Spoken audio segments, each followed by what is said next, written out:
The P-39 Airacobra looked like it had been designed by someone who loved speedboats as much as fighters. The engine sat behind the pilot, not in front, and a long drive shaft ran under the pilot's knees to spin the propeller. That odd mid-engine layout let Bell push the guns into the nose and, most importantly, slide a 37mm cannon down the spinner so that its barrel pointed through the prop hub like a finger. On the ground it stood differently too. A tricycle landing gear with a tidy nose wheel that gave the pilot excellent forward visibility during taxi and takeoff. The doors opened like a car's, hinged and practical, an almost domestic gesture on a machine that would be asked to chew metal at 400 miles per hour. None of that matched the classic silhouette of the era's thoroughbreds. The Spitfire and Bf 109 wore their engines like crowns. The F4U and F6F wore radials like armor. The Airacobra's face was a gun, and its heart an Allison V1710 beat behind the cockpit bulkhead. If you were inclined to laugh at novelty, you laughed at the P-39. You could also misunderstand it at a glance. Arriving in British and US service at a moment when the benchmark for excellence was high-altitude interception, the P-39 quickly wandered into the wrong kind of comparisons. The early design had anticipated a turbocharger that never arrived in production. The result was an airplane that breathed well down low, but ran out of lungs as the air thinned. Pilots asked to fight where the headlines were up high over the Channel or the Alps found the Airacobra unwilling to climb with the champions of that arena. The "it's a dog" verdict, born in that specific context, spread like a rumor that sounded like a punchline. The structure of the joke wrote itself: mid-engine, car doors, a cannon better suited to a tank, all married to an engine without the turbo it wanted. The truth, as always, lived in the details of employment. The P-39's oddities were not mistakes so much as gambits, and gambits only pay when the board is arranged a certain way. The cannon is where skepticism turned to fascination. A 37mm shell is not a polite instrument.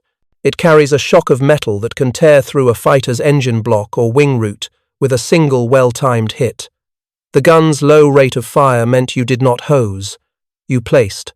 The hub-firing alignment meant the recoil came straight down the airplane's centerline, so the pilot felt a clean kick without a torque lurch, and the shell went where the nose went.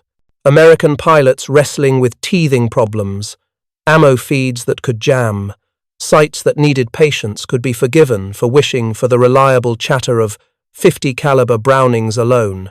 But the airplane was conceived on the premise that a well-stabilized, centrally mounted hammer used at the right distance, could decide a fight in a single heartbeat. That premise would later find its showcase far from the cloud country of Western Europe. Even before that showcase, the Airacobra had virtues that were hard to dismiss. On rough forward strips, the tricycle gear meant fewer noseovers and better ground handling. On approach and landing, the sight picture out the windscreen felt almost modern, the nose wheel keeping the horizon where it belonged. The cockpit, with its side doors and roll-down windows, made entry and exit less like a contortion act, and in cold weather the ability to crack a window for ventilation without fuss was a small gift. Pilots talked about the way the airplane would knife at low altitude, how it felt planted when you kept the fight flat, how the concentrated nose battery delivered a single convergence point rather than the fussy harmonization of wing guns. They also talked, candidly, about the Airacobra's moods. The long drive shaft traversing the cockpit floor, the changing center of gravity as nose ammunition burned down, and the step between crisp handling and a developing spin demanded training and respect. The airplane did not suffer fools, it rewarded mastery. When the first combat test asked it to soar, it disappointed. When the second combat test asked it to scrap down low, it began to show its teeth. The design biography reads like a parable about fit. An aircraft purpose built for low and medium altitude work, with a slab of cannon in the nose and a cockpit that could peer down into the tree line, was bound to look lost if you graded it on oxygen-starved duels above 20,000 feet. But war is not a standardized test. In the Eastern Theater that would soon receive thousands of P-39 seconds, the fight lived where the air is dense, where turn rates matter, where energy can be managed without turbo-supercharged lungs, and where the chance to ambush a target at a bridge, a convoy, or a rail siding was as valuable as a pristine climb rate. In that world, the Airacobra finally met the conditions of its bet and began paying out. This is the core of what the P-39 was, and why it was mistaken. It was not a universal champion, and it did not pretend to be. It was a specialist, trapped, for a season, in generalist trials. The mid-engine architecture, the tricycle stance, the fixed, nose-centric battery built around a frontal cannon, the cockpit that felt almost automotive in its ergonomics, all described a fighter that would always be happiest where the air pressed back. The surprise is not that some pilots mocked it. The surprise is how completely a different set of pilots, fighting a different war at a different altitude, would adopt it as a favorite and turn its cannon from punchline to judgment. To understand the Airacobra, you have to let go of the single-metric high-altitude excellence that dominated Western evaluation and study the airplane where it lived. Down in the weather, down where rail yards smoke, down where you can put a 37mm shell through the world's soft spots and make even confident experts fall silent. The chapters to come will follow that migration from ridicule to respect, not as a redemption arc conjured by sentiment, but as a sequence of operational choices that matched a peculiar machine to a theater that could use it like a scalpel. Every warplane is a ledger. Engineers add ambition, subtract weight, multiply cost, and divide power across altitude bands, and the balance that emerges is an airplane with strengths that feel like character and weaknesses that feel like scandal. In the P-39's case, the decisive entry on that ledger was the deletion of the turbocharger that its early concept had pictured perched like a two-stage crown. That turbo would have fed the Allison V-1710 with air dense enough to keep horsepower alive high above weather. It would also have added plumbing, complexity, and cost to a design that Bell and the Army Air Forces were eager to rush into a war that rewarded quantity and reliability almost as much as peak performance. The compromise, made under the pressures of production and logistics, produced a single-stage supercharged engine that brought its full personality to the first 10 or 15,000 feet and began to thin out above that. The consequences of that decision were not academic. Western Europe's air war in 1941 and 1942 wore its prestige at height. Radar picks up a raid. Controllers vector a flight of interceptors, and the interception geometry pulls upward as bombers and escorts hunt for thinner air and longer glide ranges. In that space, the superlatives go to aeroplanes that can climb with vigor, hold manifold pressure without panting, and turn without sliding on a cushion of nothing. The early P-39 variants simply did not deliver that particular package. A squadron used to the way a turbocharged P-38 could surge toward the contrail floor would look across at the Airacobra and see a machine that had left its lungs in the hangar. That impression, broadcast by pilots who had to trust their lives to climb rate and ceiling, hardened into the simplest version of the story. This airplane is fine for training and second-line duties. It is not what you take to a professional duel at 20,000 feet. Underneath that story was a messier physics. The mid-engine layout, unusual as it was, did a few useful things for low-altitude work. It cleaned up the nose for armament and allowed a dense, centerline battery without the asymmetric recoil that can wander your aim. It moved mass toward the center of the airplane and contributed to a crisp roll when the weight of wing guns was kept in check. On rough forward strips, the tricycle gear reduced prop strikes and nosing over, translating into airframes that lived longer in dirty conditions. At the same time, the long drive shaft under the pilot's feet and the shifting center of gravity as ammunition was fired demanded care when pilots worked the airplane hard near the stall. The Airacobra was neither a lamb nor a widowmaker. It was a machine with a personality that telegraphed its boundaries if you learned its language. The problem with the Western debut was not only that it lacked altitude, it was that many of its pilots were being asked to translate, in combat, without a dictionary. Production imperatives wrapped themselves around these trade-offs. The turbo installations that graced other American fighters were supply chain headaches in their own right, and the Airacobra's role in the arsenal depended on being buildable in quantity by a workforce that could execute consistently. Bell's designers and their Air Corps counterparts made the pragmatic call. A simpler airplane ready now was better than an idealized airplane ready on a date the enemy would not honor. That pragmatism paid unexpected dividends when the Lend-Lease pipeline began to move P-39 seconds in serious numbers eastward. The Soviet Union's front commands did not grade aircraft the way British Fighter Command did. They did not arrange fights around the vanity of altitude. They arranged them around rivers, railheads, bridges, and road junctions. They asked fighters to lift cleanly off muddy forward strips, deliver precise violence at low altitude, and fight ambushes and scrums where the difference between 275 and 300 miles per hour mattered less than who got their guns on first at 300 meters. From the design room perspective, the Airacobra had lost a turbo. From the Eastern Front perspective, it had lost a distraction. The airplane's energy curve down low looked honest. The nose battery made sense for short-range deflection shooting, and the cannon's shock, when it behaved, settled arguments instantly. Soviet ground crews, who were inventive almost by necessity, trimmed the airplane to suit their pilots and their doctrine. Where the extra weight of wing guns dulled roll or added servicing headaches, they came off. Where the nose battery needed obsessive attention to keep the feed clean, that attention became ritual. Radios that worked were prized.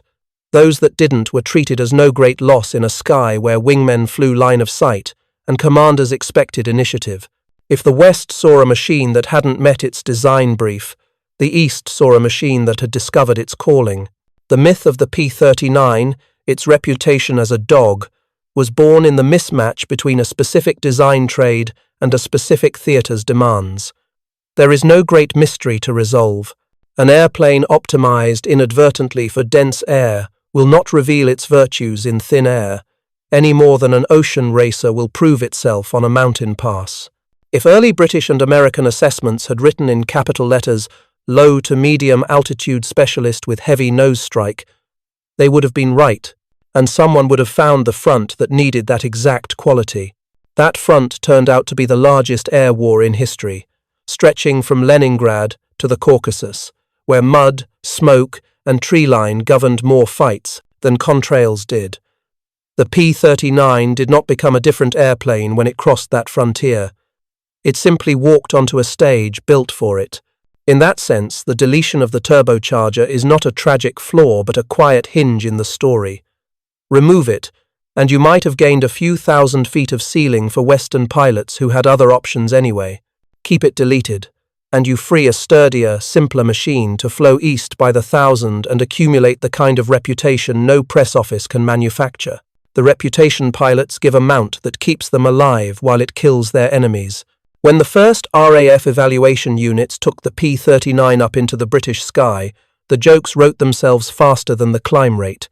Accustomed to the Spitfire's elegant ascent and the Hurricane's honest strengths, British test pilots looked across the Airacobra's cockpit at a horizon that seemed to retreat as the altimeter spun too slowly for comfort. The mid-engine novelty, which ought to have been a talking point, turned instead into a shrug, and the cannon, which ought to have been a showstopper, became a curiosity shadowed by complaints about feed jams and recoil rhythm. In squadron-ready rooms, the narrative hardened. This was an American experiment with some clever ideas and a lot of compromises, suitable perhaps for army cooperation down low or for training, but not for the kind of interceptions that the blitzed cities expected their fighter pilots to execute on short notice. The RAF's rejection, delivered in the dry language of procurement and performance tables, echoed more loudly in mess halls than in factories. An aircraft is not only a set of figures, it is a social fact, and the P-39 became the aircraft you could mock without being contradicted by someone who had earned the right to say otherwise. American pilots who met the Airacobra in North Africa formed their impression under other stresses. The Desert War put a premium on reliability, dust, tolerance, and forward operating strips that wouldn't pass an inspection. The P-39's tricycle gear and ground manners were appreciated by crews that had to fly again after lunch, and its low-altitude snap gave it a certain pugnacity when the fight stayed intimate. But when German fighters drew the engagement upward, seeking the comfort of altitude and the strategic advantage of potential energy, the Allison without its turbo began to protest. There is a particular humiliation to watching an opponent climb away from your best effort. Pilots took notes on times to height and the way the airplane's lungs felt at different manifold pressures. They also took home the feeling in their muscles when a chase died a few thousand feet too soon. Those experiences, recorded in squadron lore, were not lies. They were truth bounded by the theater's geometry. The Airacobra could slap low, it could ambush, it could jink and put its nose where it mattered, but it could not, routinely, impose the fight higher up. Even within the U.S. services there were countercurrents. Some pilots praised the cockpit ergonomics, the straightforward sight picture on approach, and the way the nose battery meant fewer excuses about gun convergence. A few even fell in love with the cannon's authority, treating each shot as a sentence rather than a word. Yet affection is not policy, and policy tends to follow the majority's pain. By the time the P-39's narrative was being written into training syllabi and assignment rosters, the conclusion seemed settled. This was a second-string player whose job was to hold the line until the thoroughbreds arrived. No one paused long enough to ask whether a second string might become a first string in a different stadium. The laughter of German Experten, those ace pilots whose tally boards intimidated the sky, was a quieter thing, carried across intelligence channels and prisoner interrogations rather than headlines. They too graded aircraft by the .4 fights they preferred. In the West, where they measured themselves against Spitfires, Mustangs, and Thunderbolts bearing down from altitude, the Airacobra registered as an oddity that rarely imposed itself on the best duels. If a Bf 109 or Flau 190 pilot met one at height and escaped, he filed away the impression that the type could be outclimbed, outdove, or outlasted in the thin air. What none of these impressions captured was the P-39's other life, emerging at the edges of maps, along rivers with names that meant little in Berlin, in places where the front lines were drawn in tree shadow and factory smoke. Laughter echoes in rooms that share assumptions. It dies outside them. The Germans would, soon enough, meet a community of P-39 pilots who did not care to prove themselves by those Western assumptions, and their laughter would stop with the sound a 37mm round makes when it arrives. The RAF's disappointment and the USAAF's mixed verdict did something else that mattered. They released inventory. Airplanes that did not shine in Britain's sky or in the measured duels above North Africa could be shipped via Alaska or the Persian corridor and placed in the hands of a partner who saw different work for them. The Soviet Union did not treat the Airacobra as a consolation prize. It treated it as an asset to be tested alongside Yakovlev and Lavochkin products in a brutally empirical competition. Factory teams and frontline regiments measured kill ratios, survivability on muddy strips, ease of servicing in snow, and the way a gun platform behaved when a pilot dove into a target that presented itself for seconds, not minutes. In that laboratory, the P-39 began to look well chosen, and the pilots began to give it nicknames that did not sound like jokes. There is a temptation, in hindsight, to demand a single verdict that rescues the airplane's honor or confirms its humiliation. That temptation misses the point. The early Allied disappointment did not lie. It simply spoke about a test the P-39 had no reason to pass. A low and medium-altitude cannon fighter with a concentrated nose battery is not a poor man's Spitfire or a confused Mustang. It is a solution in search of a problem. The war on the Eastern Front supplied that problem in quantity. The laughter in Western messes, preserved in memoirs and half-remembered quips, makes sense. It is also the prologue to a different kind of testimony given by pilots whose stories were written over the Kuban bridgeheads and the approaches to the Caucasus passes. Their voices will enter the narrative in the next chapter, and when they speak about the P-39, they sound not like apologists but like craftsmen describing a tool that matches the hand. If you draw the air war of the Eastern Front as a cross-section of altitude, the thickest ink sits low, where forests push up and rivers braid across the ground like cables. Bridges, ferries, road columns, rail spurs, and assembly plants define targets and draw fighters down into air that smells of smoke and oil. In that air, the P-39 Airacobra stopped being a misunderstood guest and became a fluent native. Thousands of airframes traveled by Lend-Lease to Soviet regiments whose business was killing quickly, surviving the mud, and flying again 2 hours later. They received an airplane with an engine that did not need a turbo to breathe where they fought, with a cockpit that let pilots see to taxi and to pounce, and with a nose that carried a cannon which, when fed and aimed with discipline, could erase an opponent with a single command. The transformation from curiosity to mainstay was practical rather than mystical. Soviet ground crews mapped the Airacobra's needs and trained their hands to meet them.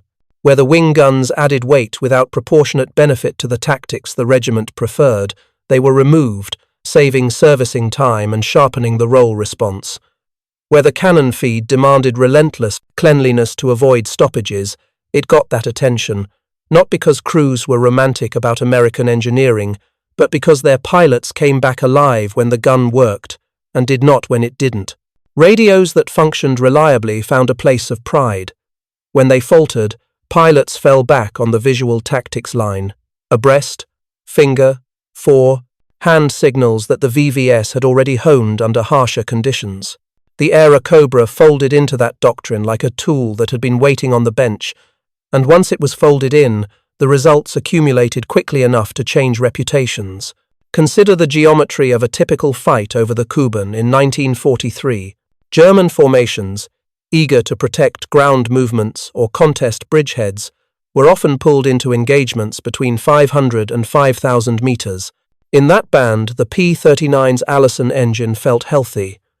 The airplane could accelerate, sustain turns without gasping, and reposition rapidly from a high cover slot to a diving firing run at an intruder. The concentrated nose battery meant that a deflection shot taken at the right moment sent all of the airplane's persuasion through a single aiming solution rather than two widely spaced harmonization points in the wings. The cannon's low rate of fire forced restraint, which paradoxically improved accuracy. Pilots learned to fire short, decisive bursts at convergence rather than long, hopeful strings. When the shell connected, a Messerschmitt's glycol line burst, a Focke-Wulf's radial spat flame from a cylinder row, and the fight ended in a way that machine gun pilots envied. German aces who entered low fights, expecting to dictate energy, discovered that the Airacobra, handled by a pilot who had rehearsed this script for months, could aim its nose like a pivot and throw a single, unforgiving punch. It is customary to name the champions. Alexander Pokrishkin's story threads through the Airacobra's eastern career like a conductor's line in a score. A tactician as well as a killer, he rewrote engagement priorities in ways that took advantage of the P-39's traits. He emphasized altitude discipline relative to the fight's floor rather than its ceiling, insisted on radio discipline when the hardware let him, and trained younger pilots to think in energy blocks and geometry rather than in temper. His machine, often a P-39, served these ideas because it could howitzer a target with its nose and climb back to a local perch quickly enough to reset the trap. Grigory Rechkalov and other aces echoed the results, building tallies that the West, still laughing at car doors, found hard to reconcile with its first impression. The key is not hero worship, it is the feedback loop between doctrine and airframe. The P-39 did not make these men good. It gave them a platform that absorbed their ideas and expressed them in metal with less loss to friction. None of this is to claim perfection. The Airacobra still punished mishandling near the stall. It still wanted a pilot who understood where not to live on the envelope. The cannon still asked to be cleaned like a ritual object, and still sometimes broke the ritual in the middle of a pass. But the Soviet way of war, which treated aircraft as tools with specific workflows, minimized the randomness. Regimental fitters did not treat the manual as scripture.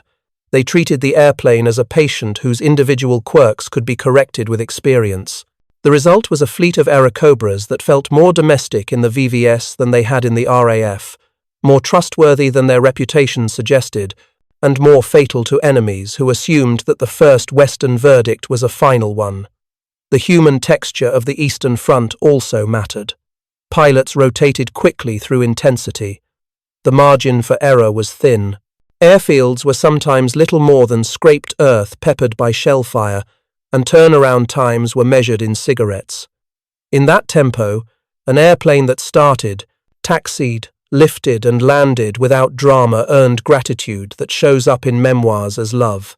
The tricycle gear, which had seemed like a toy in Western eyes, kept props clear of debris and kept noses out of the dirt during hard braking. The cockpit doors let ground crews drag exhausted men into or out of the seat in an instant. In winter, heaters mattered. In spring, windows that could be cracked mattered. In summer, the canopy's visibility mattered more than aesthetics. An ACE's tally is the public face of utility.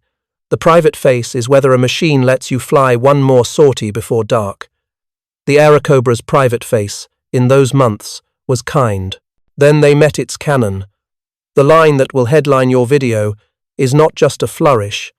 It is a précis of how reputations collapse when they meet conditions they never planned for. German Experten, raised in a culture of altitude and immaculate aerobatics, discovered that a pilot in a P-39 who had learned to hunt in that dense air did not play by their classroom rules. He used cover. He waited for the geometry to present itself. He drove a single shell into a hard part of the machine where the engineers had no margin to spare. Laughter dies not because someone argues with it, but because it runs into a fact it cannot metabolize. On the Eastern Front, the Airacobra's cannon supplied those facts at a rate that changed minds. By the time the war's great counters had been tallied, the P-39 had written its second biography. In the first, it was a misfit. In the second, a matched blade. The difference between the two is not a change in the airplane, it is a change in the sky. To understand why the Airacobra overturned expectations, imagine the view through its gun sight and feel what a hub-firing 37mm does to a fight. Most fighters of the era argued with streams of rifle caliber or half-inch bullets that sewed metal until something leaked or burned. The P-39 preferred verdicts. Bell's M4 cannon lived behind the spinner, its barrel planted through the propeller hub, so recoil shoved straight down the centerline, and the shell went exactly where the nose pointed. It turned the airplane into a single-point hammer. Lift the nose, hold your breath, touch, and wait for the moment when the world either tears or endures. On paper, the ballistics seem almost disappointing.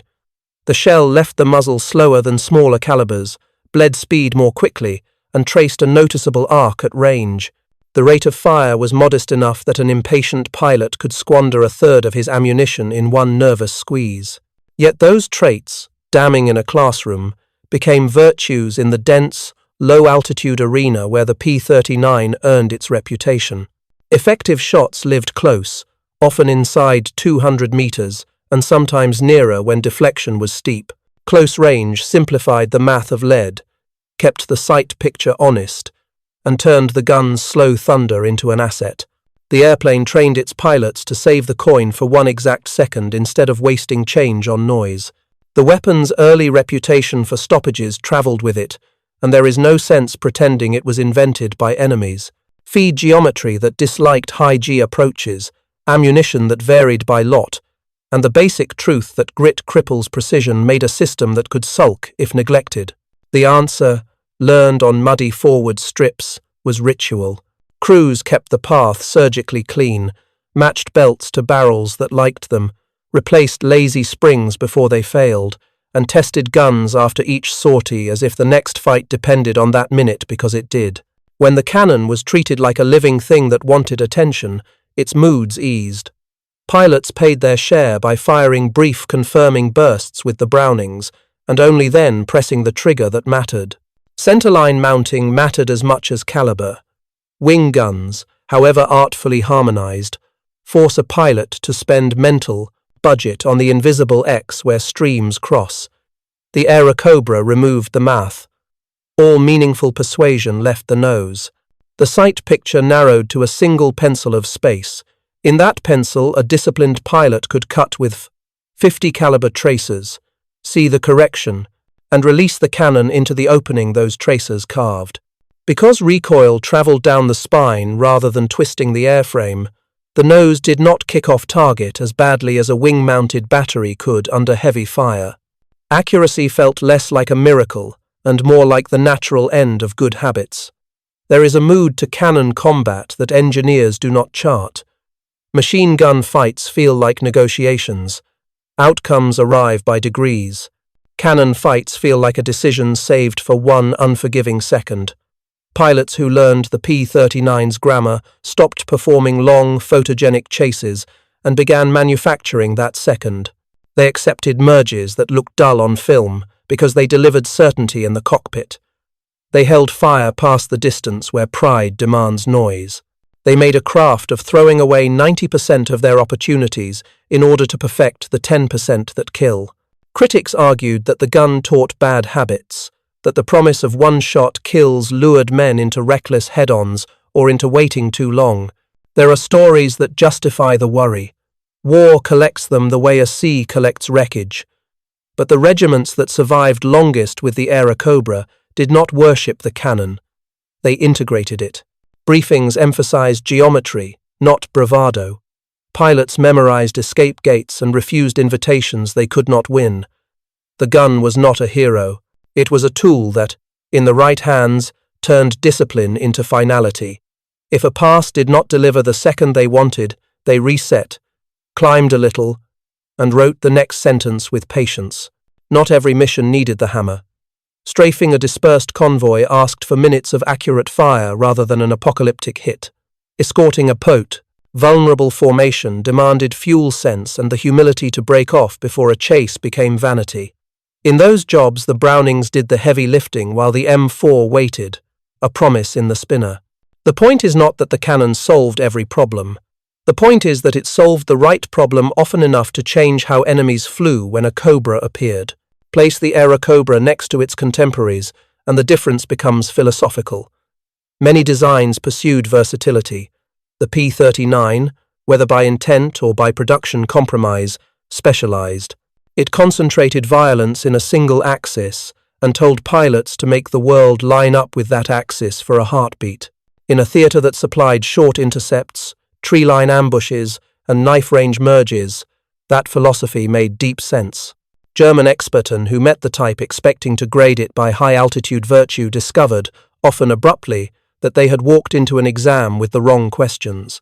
What they met was not a miracle weapon, so much as a culture of fighting that had organized itself around one decisive moment, made reliable by crews who cleaned and adjusted until the mechanism behaved, and enforced by pilots who preferred a certain second to an impressive minute.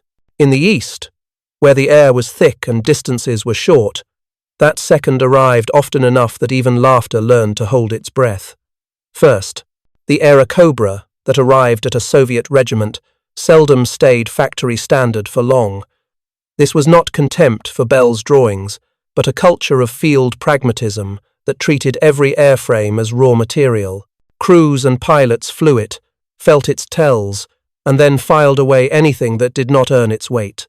The most visible change, where commanders permitted, was to strip out wing guns that added mass and servicing time without improving the regiment's preferred way of fighting. A lighter wing made the roll quicker, the lift cleaner, the flare more forgiving on rough strips, and the pilot's mind freer to work the one axis that mattered. A hard, honest nose strike. The result looked austere to outsiders and felt luxurious to the men who had to live inside the envelope all afternoon. Radio reliability was a seasonal coin toss, so the VVS treated working sets as a luxury rather than as the brain stem of a mission.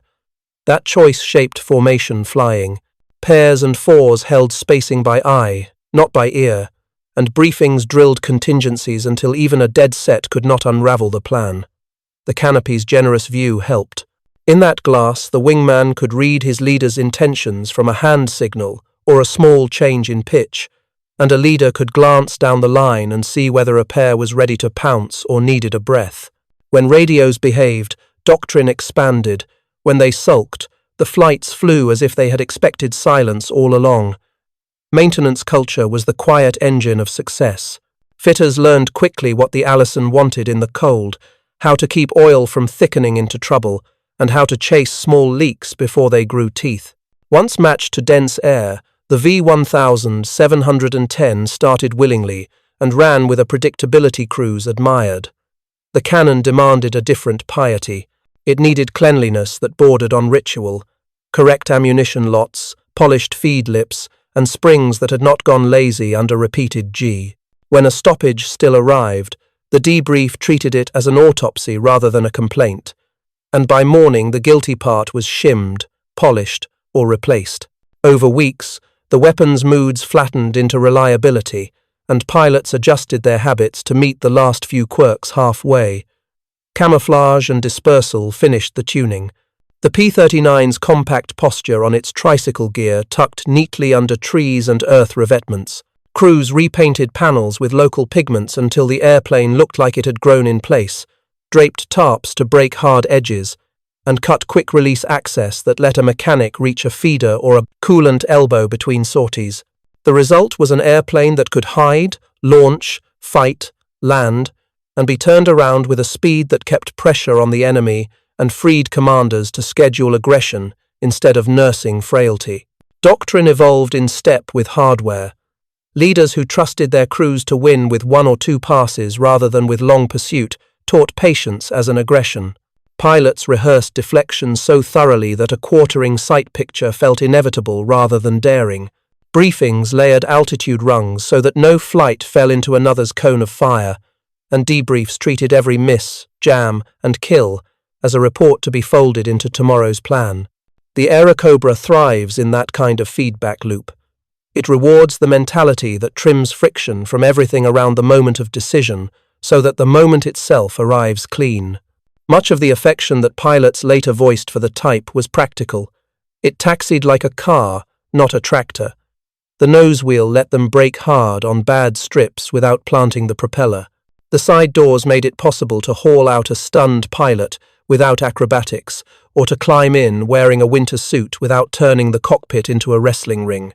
On days with 3 or 4 sorties, small mercies scale into endurance, and endurance is combat power. The Airacobra, trimmed for the work and treated without romance, became a dependable colleague rather than a charismatic diva. Local needs still shaped individual regiments. A unit that saw mostly convoy busting kept more guns for volume of fire and accepted the slower role. A unit that expected frequent turning fights pared the airplane down to nervy essentials. None of that fractured the type's identity. It produced a family likeness, a quick-starting, low-altitude hunter with a clean nose strike and crews that knew exactly how to keep its one big gun honest. In that tuned state, the P-39 felt less like a compromise and more like a tool that had finally found the hand it was made for. Every airplane's legend lodges eventually in a handful of names. For the P-39 on the Eastern Front, 2 recur with the inevitability of landmarks on a map: Alexander Pokrishkin and Grigory Rechkalov. Their tallies matter because they are receipts, but their greater contribution is doctrinal. They showed, in sorties stacked by the hundreds, how to take the Airacobra's quirks and turn them into a grammar that ordinary pilots could speak under stress. Pokrishkin approached air combat like a chess player who also boxed. He believed in position first, power second, aggression always, and he taught his regiments to think in bands of altitude, rather than in the vague language of high and low.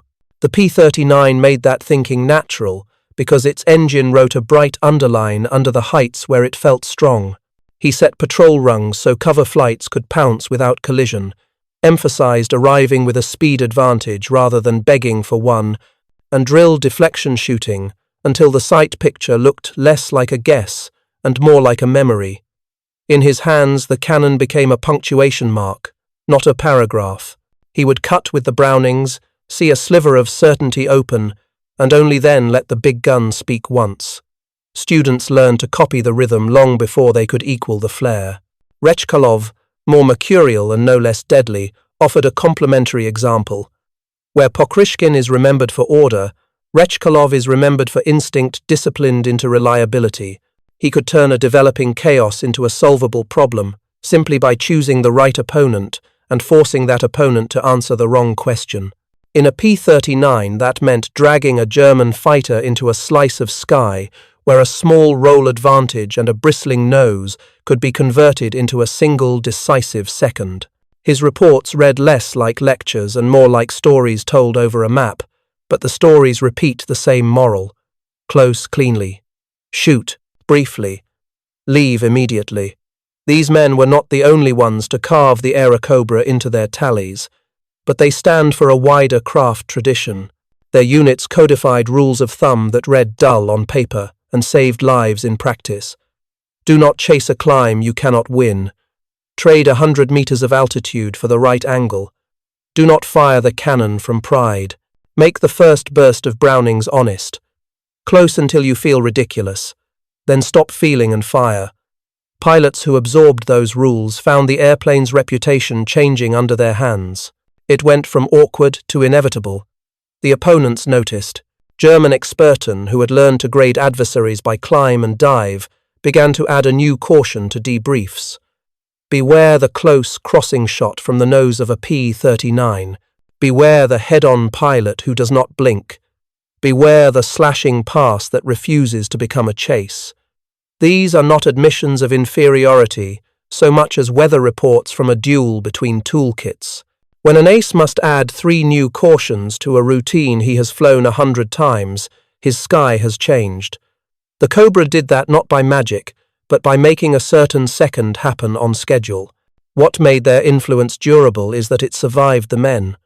You can track it in the way regiments that never met them still describe the P-39's right way to be flown.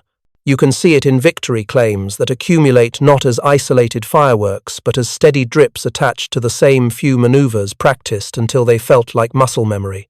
The airplane that had once seemed a collection of novelties became, in their hands, a workshop with familiar tools hanging on the same pegs.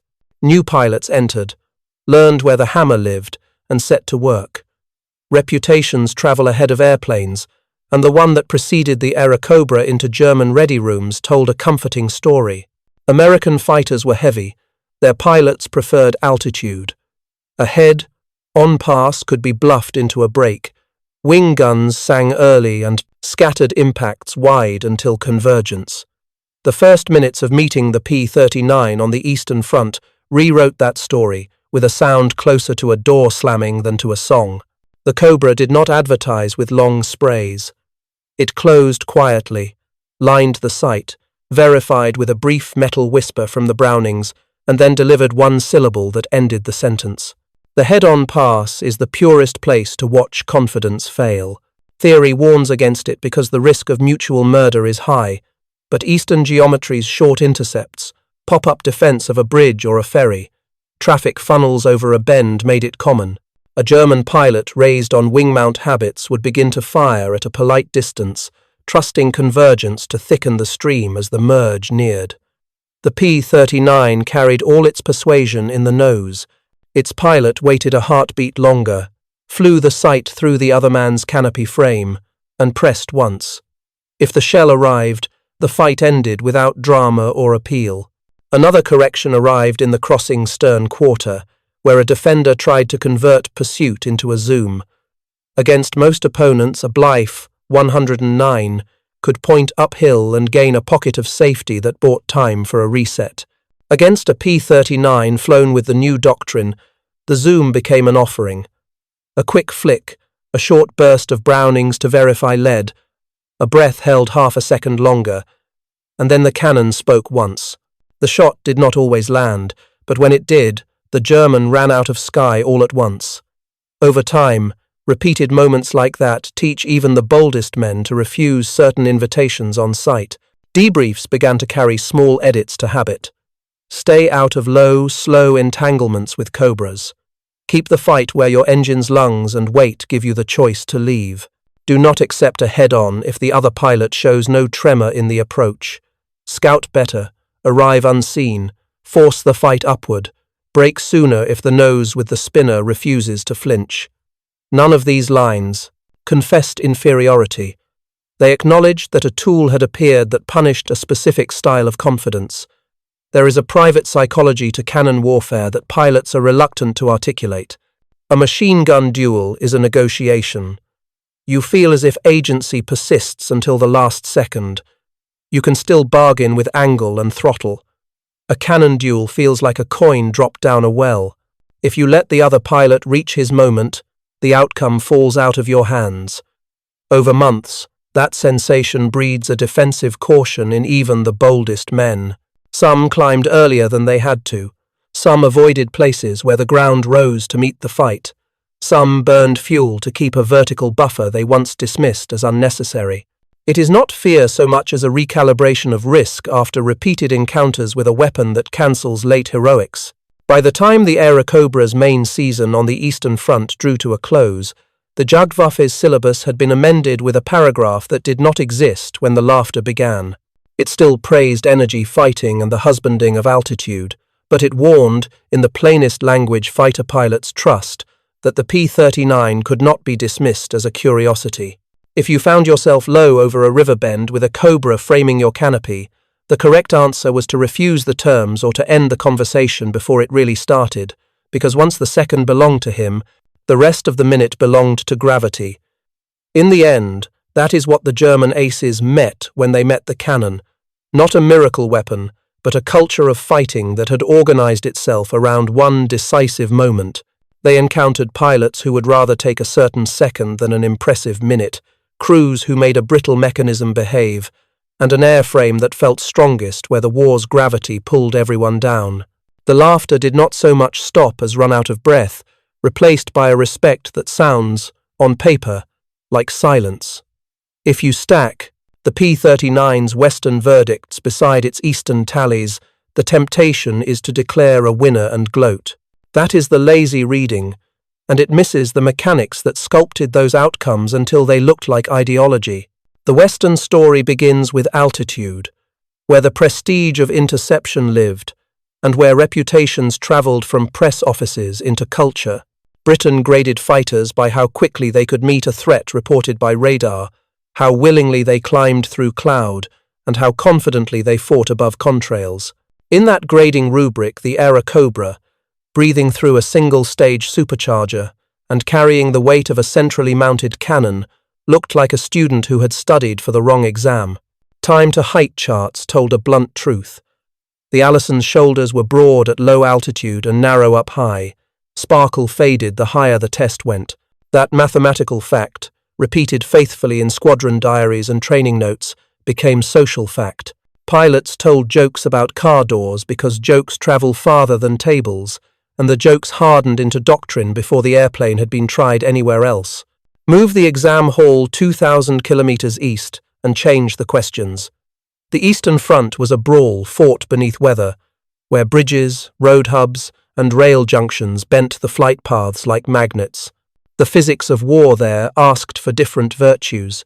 Pilots needed aircraft that accelerated crisply between 500 and 5,000 meters, that tolerated mud and snow without turning every sortie into a maintenance crucifixion, and that delivered violence at very short range before anyone had time to compose poetry about maneuver.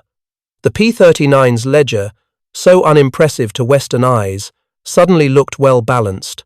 Its engine felt husky in dense air, its tricycle gear saved props and tempers on ugly strips, and its nose battery simplified shooting into a single aiming problem instead of a harmonization riddle. If you insist on declaring a champion, the champion is context. Pilot pipelines accentuated the differences. In the West, by the middle years of the war, a significant fraction of Allied fighter pilots had trained in systems that insisted on standardized procedures and placed them into squadrons where aircraft types often rotated as logistics and doctrine changed. That is good for flexibility. It is not always ideal for a machine that demands a particular dialect. In the East, where regiments often lived with one type for seasons at a time, the feedback loop between aircraft, doctrine, and maintenance culture tightened until quirks became habits rather than hazards. A cannon that sulks when fed carelessly is a nuisance in a force that treats every weapon as plug and play. It is a trusted colleague in a force that writes a ritual around it and performs that ritual between cigarettes. Counting kills without counting those rituals is like judging a language by how it sounds to someone who never learned its grammar. Enemies do not hold still while you make your charts. German pilot quality varied by theatre and month. Early in the war, Western opponents often brought to the merge a mix of veterans hardened by France and the Channel and youngsters who had been taught by those veterans. Later, attrition and rotation created a different mix, while in the East, massive operational demands churned experience in its own way, sometimes concentrating expertise into sharp local spikes, sometimes scattering it across too many tasks. The P-39 statistics are therefore a composite of dozens of microclimates. A well-led staffel here that punishes every mistake, a tired grupper there that has been bounced 3 times this week and is hunting bridges on too little fuel. When you read that a regimental star ran up a string of kills in a Cobra over the Kuban, do not imagine a single archetypal German foe being slain again and again. Imagine a changing human weather of confidence, fatigue, doctrine, and surprise into which an airplane with a very specific virtue kept arriving at the right altitude. Mission profiles distort the ledger further. Western accounts often frame the P-39 as an interceptor failed at the gate. Eastern accounts often describe it as an air superiority striker and short-range escort whose job began in the weeds and ended a few hundred meters above them. These are not the same job. If you ask a carpenter's chisel to swing like a maul and it disappoints you, you have discovered nothing except your own assumption. The Cobra's nose battery and centerline recoil were wasted in prolonged chases and breathtaking climbs. They came alive in short merges, deflection shots on aircraft crossing a river bend, and head-on passes that turned into brief, merciless verdicts. When you convert those situations into numbers kills per sortie, losses per 1,000 hours, you are not measuring some platonic essence of airplane. You are measuring whether a theatre kept serving the P-39 the situations it liked to eat. Even weather is not neutral. The East's low winter sun and summer haze compress engagement ranges and compress judgment time. The P-39 sight picture, simplified by a nose-only battery, made better use of those cramped seconds than wing-heavy contemporaries whose harmonization assumed cleaner skies. Snow and mud lengthened takeoff runs and made braking a negotiation rather than a right.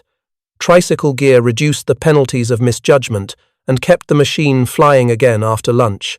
These add up to sorties flown that would otherwise have been cancelled, and sorties flown are chances stacked until statistics move. The Western critic who never taxied on a frozen farm field does not have standing to scoff at such arithmetic.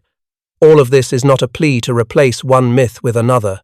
You can find pilots on the Eastern Front who never forgave the Cobra a mishandled spin or a cannon stoppage at the worst possible second, just as you can find Westerners who remember it as a reliable low-level hunter that earned its keep even if it was not given the glamorous jobs.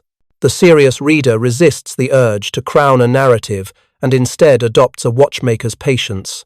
Examine the teeth of each gear, altitude, doctrine, training, churn, maintenance rituals, enemy psychology, and notice how the wheel turns only when they mesh. The P-39 is not vindicated or condemned by either theatre's numbers. It is explained by them, and in that explanation there is a better lesson for anyone tempted to dunk on hardware from the safety of hindsight. Do not grade a tool by a task it was not asked to perform. Do not grade a pilot by a doctrine that was not written for his sky. Do not grade a legend without asking what the weather was like on the day it was born.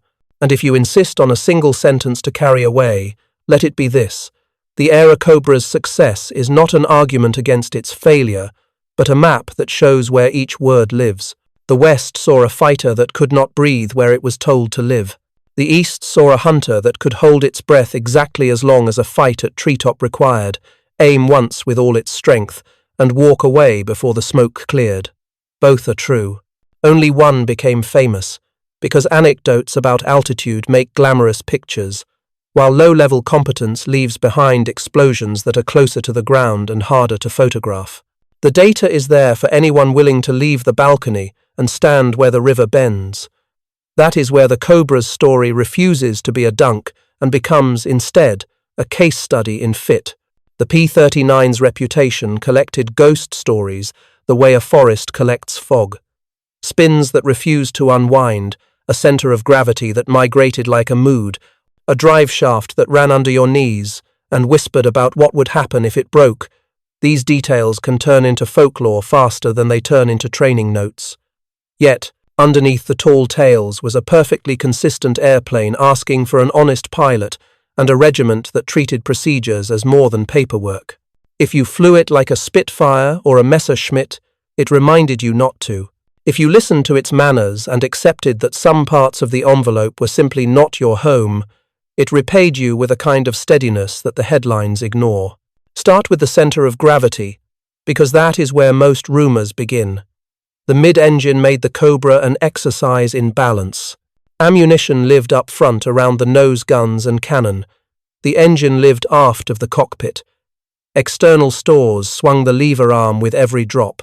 A pilot who did not trim thoughtfully as the nose ammunition depleted would discover that the machine now wanted a slightly different conversation near the stall, especially in a hard, skidding turn. But the same could be said of almost any warplane if you emptied one end first.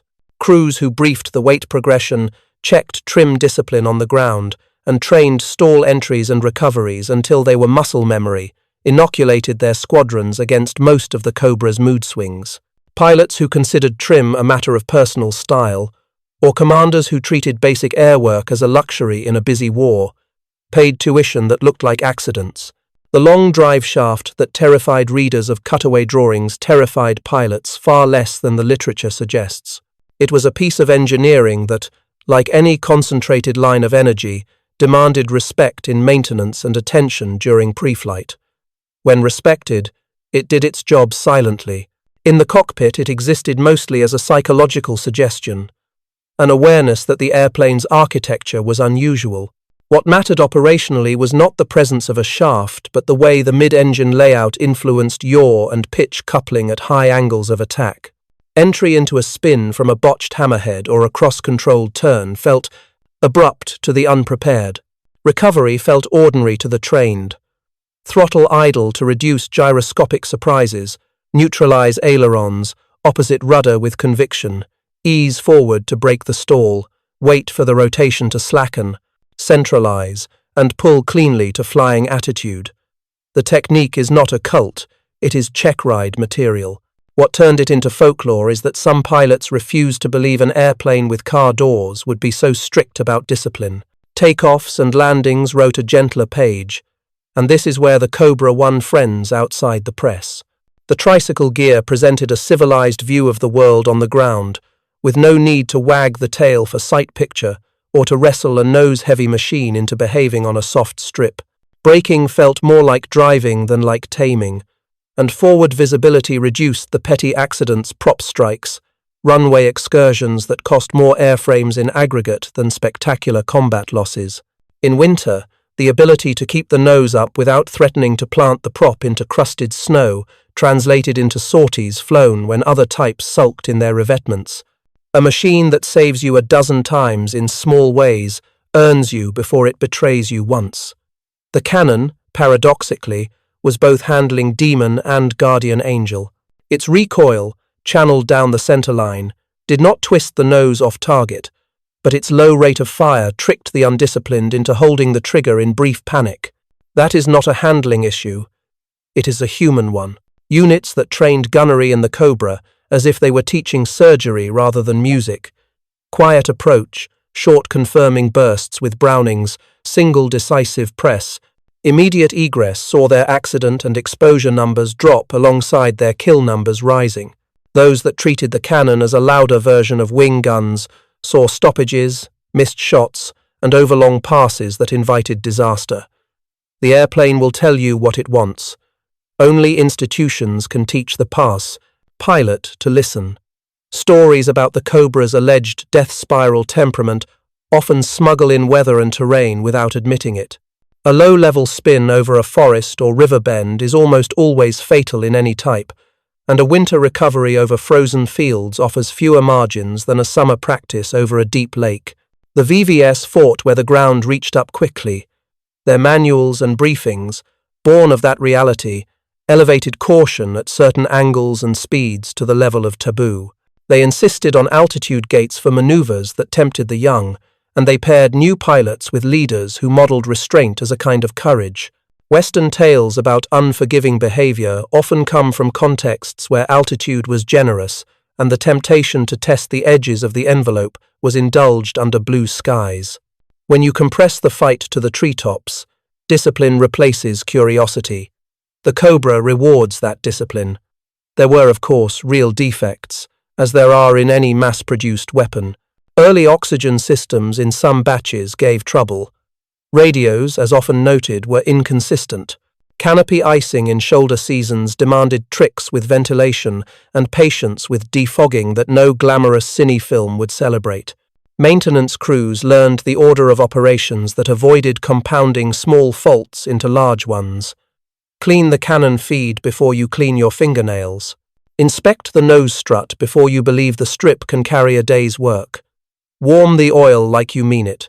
Replace springs as policy, not as penance after a jam. The P-39 made sense in that culture, the way a ship makes sense to a crew that knows the order of hatches. If you want a machine that will forgive you for skipping steps, you want a different kind of war. The last of the handling demons lives in the pilot's head. The Airacobra's silhouette and cockpit doors beg to be mocked. Laughter can curdle into contempt, and contempt is the most dangerous control input. Pilots who climbed into a Cobra convinced it would misbehave, often manhandled it into proving them right. Pilots who treated it as a tool with clear rules found that those rules were not cruel, just strict. Even the most hard-headed critics have to admit, when they read the survival accounts from regiments that flew the type season after season, that consistency emerges from the noise. The airplane that bites fools also keeps promise for craftsmen. In the end, handling demons is a phrase that belongs more to memory than to metal. The metal asks for procedures. The memory prefers drama. If you were to pause the film and flash a facts panel, it would say that roughly half of all P-39 seconds built found their way to Soviet hands, and that thousands of those airframes flew from forward strips that would have made a peacetime inspector retire. It would say that the typical weapon fit was a 37mm cannon with about 30 rounds in its magazine, bracketed by a pair of half-inch Brownings in the nose, with many examples carrying additional machine guns in the wings until crews decided the extra mass did more harm than good. It would note that the airplane's lungs felt fullest below 15,000 feet, and that it considered any invitation to a duel much higher than that a social blunder to be politely declined. But a panel cannot make a viewer feel why those numbers matter. The pros can. Picture a day when 3 sorties are expected before dusk over a bend in a river, where a pontoon bridge ties together a retreating column and a division that means to hold. The first launch happens in air dense enough to carry the smell of smoke into the cockpit. Acceleration off the strip is frank rather than elegant. The V-1000, 710 responds to throttle like a working animal that knows the job and does not complain. Climb is measured by trees becoming quilt rather than by clouds becoming carpet. A pair of Cobras takes station at a height where one can see the bridge deck jiggle under traffic and where an enemy fighter must commit to a shallow approach if he intends to shoot without hitting his own. In that slice of sky, the airplane's numbers become feelings. Range matters in minutes rather than in broad sweeps of a map. Speed matters as a coin you spend to buy position. The 30 rounds in the cannon are not a handicap but a discipline that organizes the pilot's mind. When an intruder finally appears dark cross at the edge of the vision, stepping down the river defensively, the nose system comes alive. The tracers from the Brownings give only as much conversation as needed to confirm that lead is honest. The cannon's single pronounced syllable lands if it is invited. If not, the pilot refuses the invitation with a climb that his engine can afford down here. The fight resets, and the minutes tick. By the time wheels find the strip again, the pilot has a kill or a cautionary tale, and the crew is waiting with tools and rags like a pit team. 30 minutes later, the airplane is ready for a second round that will look a lot like the first. Facts become tempo. A statistic about low-altitude preference becomes a sentence about why this rhythm is even possible. Armament figures. which look like museum labels on paper, smell like cordite and hot oil in practice. The dual half-inch guns chat in a language that pilots can read through the sight. Stray pings on the target's skin, a glance of sparks where rounds walk toward the engine block, a change in tone as the belt approaches the link. The cannon does not chat. It is a decision delivered down a narrow corridor where hesitation is death and waste is sin.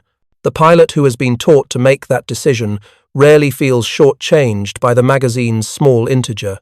He feels constrained in a way that prevents bad passes and encourages the kind of egress discipline that keeps him alive for the third sortie.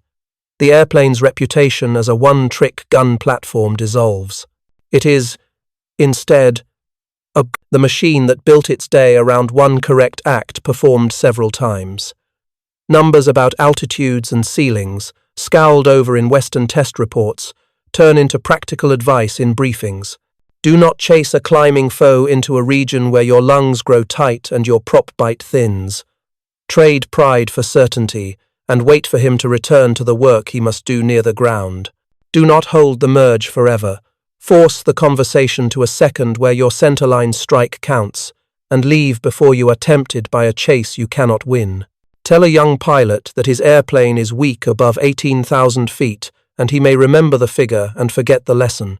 Tell him that he fights like a champion where smoke lies flat, and that he should only climb for pride if he can afford a funeral, and he will bring both airplane and body back twice as often. Even the delivery totals, those swollen figures that read like inventory lists, have narrative inside them. To move thousands of Cobras into Eastern regiments was to create a shared language across a vast front. Spare parts, tricks, gunnery habits, stall recovery rhythms, camouflage, shorthand, all of it could be traded like chess openings between units that had never met but recognized each other by the airplane parked under the trees. That culture is not on a data card, but it is why the data on the card is trustworthy. A single gifted ace can skew numbers for a month. An entire river valley of regiments flying the same type and teaching the same solutions produces statistics that resist anecdote's pull. So, yes, if you want a shorthand for the viewer's eye, you could say that this fighter delivered roughly 30 thunderbolts per sortie, and that it preferred to throw them somewhere below the height where contrails tangle. You could say that its best work lived between a tree line and a low bank of cloud, that its engine's honesty extended to cold mornings and muddy afternoons, and that its landing gear kept the prop away from stones that would have sent other aircraft to the boneyard. But you would be leaving out the part that makes the facts breathe. The feeling of a human hand on a throttle that is neither glamorous nor timid, shooting not for glory but for certainty, in an airplane that has been tuned by people who do not ask it to be other than it is. That feeling is why the numbers add up somewhere far from London's test centres and close to a bridge no one in the West has heard of. The fast facts are not a caption. They are the quiet structure under a story that explains why some pilots stopped laughing. By the time the last Airacobra units rolled their wheels for peacetime, the airplane had already lived 2 lives and collected 2 obituaries.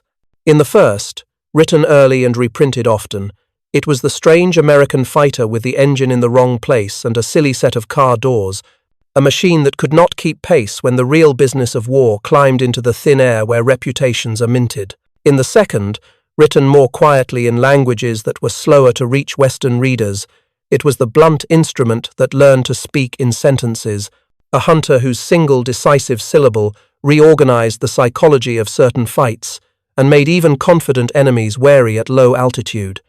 The truth is not a compromise between those obituaries, it is their coexistence. The P-39 did not transform itself between theatres.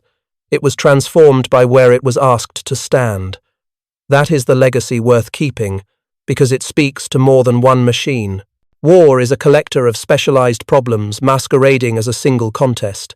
The tools that succeed are not the ones that win abstract competitions. They are the ones that find a job whose geometry fits their quirks and then repeat that job relentlessly until the ledger moves. The Airacobra is a case study in refusing to discard a tool simply because it fails a test for which it was never sharpened. Western procurement offices and training schools learned a conservative lesson that remains valid. Do not send a low-altitude specialist to perform a high-altitude dance. Eastern regiments learned an expansive one that remains just as valid. Do not sneer at a specialist when your war consists of the exact tasks it enjoys. The human legacy is less tidy and more important. Pilots who survived in P-39 seconds did so because they were taught to marry restraint to aggression. They built their day around a few seconds of honesty rather than a long arc of theatrics, and in doing so they wrote a doctrine that privileges certainty over spectacle. When later generations sat in cockpits with guided missiles and radar, they were still living by those instincts. Conserve advantage, confirm with a small thing, commit with a big thing, leave before the sky asks you to pay interest. That is a line from a humble, mid-engine fighter into the jet age, but you can trace it without forcing. The discipline demanded by a 30-round magazine and the habit of saving speed for the exit are lessons that remain good, even when your weapons count to infinity. If you want a hardware legacy, you can point to the P-63 King Cobra and to the later design conversations that reconsidered where weight should live and how a nose battery can alter a fight. You can trace the way centralizing fire appealed to engineers who were tired of wing harmonization riddles and how tricycle gear, once a novelty to be snickered at, became the standard posture for airplanes civilized enough to cut the taxi drama out of flying. None of those things can be credited solely to the P-39, but the airplane's successful life in the East acted like a proof of concept delivered under conditions no marketing office could have invented. When an idea survives mud, ice, and 2 sorties before dusk, it tends to survive design reviews in comfortable rooms. The cultural legacy is a quieter correction of a habit that still travels with audiences. The habit of believing the most photogenic fights define all fights. We love contrails crossing like swords because cameras love them, and camera love can be mistaken for truth. The Airacobra's story insists that much of air combat's decisive work happens nearer the ground and nearer to the people whose lives depend on a bridge standing another hour. It redirects glamour downward without asking us to love mud, only to respect the kind of competence that lives there. If you build a channel around that respect, if you write scripts that pause for context and treat weapons as tools that need the right job rather than as talismans, you will speak with an authority that travels farther than slogans. And then there is the line that gave your title its teeth. German aces laughed at the P-39 Airacobra, then met its cannon. Is not vengeance disguised as history. It is the sound of a reputation entering a room it did not expect to find crowded. The experts who laughed were not fools. They were grading on the curve of their sky. The meeting with the cannon did not erase their skill. It changed the terms under which skill could be expressed. The cannon, in this telling, stands for something larger than a shell size. It stands for the moment when a machine built around one decisive act finally gets to perform that act again and again, until even doubters grow quiet. When an ace who has lived by long engagements and elegant verticals finds himself declining a head-on because the other pilot's nose does not tremble, the legend of the airplane has changed, not because of a single duel, but because of a season of them.